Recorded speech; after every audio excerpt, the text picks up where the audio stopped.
खबरों का lunch box. नमस्कार, रेडियो मनी 9 पर आप सुन रहे हैं खबरों का लंच बॉक्स। मैं हूं आपके साथ अभिषेक गुप्ता। भारत ने कहां से मंगाई सस्ती मसूर दाल? किस बैंक में मिलेगा एफडी पर 9% से ज्यादा ब्याज? और टीवी लेना क्यों महंगा पड़ेगा, बताएंगे आपको। और इसके अलावा भी होंगी बिजनेस और पर्सनल फाइनेंस से जुड़ी कई और बड़ी खबरें। तो शुरू करते हैं खबरों का लंच बॉक्स। क्रूड ऑयल और फर्टिलाइजर के बाद अब भारत में बिकेंगी रूस से आने वाली मसूर दाल। चेन्नई पोर्ट पर पहुंच चुकी है रूस से आई दालों की पहली खेप। घरेलू बाजार में दालों की आपूर्ति सुधारने और दाल आयात के लिए नए बाजारों की तलाश में भारत ने पहली बार रूस से दाल आयात किया शुरू। रूस की मसूर दाल अन्य देशों की तुलना में है सस्ती। अभी तक कनाडा और ऑस्ट्रेलिया से हो रहा था मसूर दाल का आयात।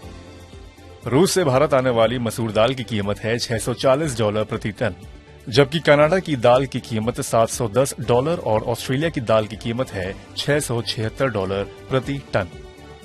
कीमतों में अंतर होने के कारण ही अब नए देशों की तलाश में है सरकार, जहां से बढ़ाया जा सके सस्ती दाल का आयात। एचडीएफसी ने महंगा कर दिया है कर्ज। एचडीएफसी बैंक ने विभिन्न अवधि की एमसीएलआर में की 15 बेसिस पॉइंट्स तक की बढ़ोतरी। एमसीएलआर बढ़ने से बैंक के सभी तरह के कर्ज हो जाएंगे महंगे। बैंक के पुराने ग्राहकों की ईएमआई पर भी पड़ेगा असर। एचडीएफसी ने 1 साल वाली एमसीएलआर में 5 बेसिस पॉइंट्स की है बढ़ोतरी। 1 साल वाली एमसीएलआर के बढ़ने का मतलब ये है कि अब होम लोन, कार और पर्सनल लोन वाले ग्राहकों को करना होगा अधिक ब्याज का भुगतान। अगली खबर एफडी में निवेश करने वालों के लिए है।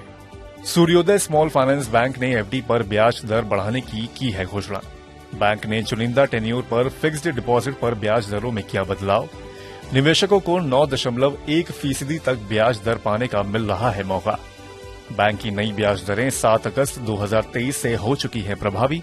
सूर्योदय स्मॉल फाइनेंस बैंक आम जनता को 7 दिन से 10 साल तक के टेन्योर पर 4 से लेकर 8.60% ब्याज दर की कर रहा है पेशकश। वरिष्ठ नागरिकों को बैंक एफडी पर 4.50% से लेकर 9.10% ब्याज दर कर रहा है ऑफर। आने वाले दिनों में बासमती चावल की महंगाई का आपको करना पड़ सकता है सामना। सरकार के गैर बासमती चावल की निर्यात पाबंदी लगाने के बाद अंतर्राष्ट्रीय बाजार में महंगा होना शुरू हो गया है चावल। जुलाई के दौरान चावल के भाव का इंडेक्स पहुंचा 12 साल की ऊंचाई पर। गैर बासमती चावल निर्यात पर पाबंदी की वजह से विदेशों में बढ़ने लगी है भारतीय बासमती चावल की मांग। मखाने और ऑलिव ऑयल भी हो गया है महंगा। तुर्की ने ऑलिव ऑयल की निर्यात पर लगाई रोक। इस वजह से 80% तक बढ़ गए हैं इसके दाम। बिहार में अत्यधिक गर्मी और कम बारिश के चलते सूख गए हैं तालाब। इस वजह से यहां नहीं हो पा रही है मखाना की खेती। पिछले 2 महीनों में 70% तक बढ़ चुकी है मखाने की कीमत। मखाने का उत्पादन करीब 50% घटने की है आशंका। इस वजह से इसके बढ़ रहे हैं दाम। आने वाले दिनों में और बढ़ सकती हैं इनकी कीमतें। नया टीवी खरीदने की प्लानिंग करने वालों को लग सकता है बड़ा झटका। जल्द ही नया टीवी खरीदना होगा महंगा। टीवी में इस्तेमाल होने वाले ओपन सेल की कीमतों में लगातार बढ़ोतरी के चलते टीवी कंपनियां इस महीने से दाम बढ़ाने पर कर रही हैं विचार। टीवी बनाने वाली कंपनियों का कहना है कि ओपन सेल एक बार फिर से 3 से 20% तक हो गए हैं महंगे। ऐसे में टीवी बनाने की लागत और बढ़ी है। बड़े स्क्रीन वाले टीवी के लिए तो ओपन सेल की लागत बहुत अधिक है। ऐसे में संभावना है कि जल्दी ही बढ़ सकती हैं टीवी की कीमतें। दिल्ली सरकार ने कृषि भूमि का सर्कल रेट बढ़ाने का लिया है फैसला। इन दरों में 10 गुना तक की गई है वृद्धि।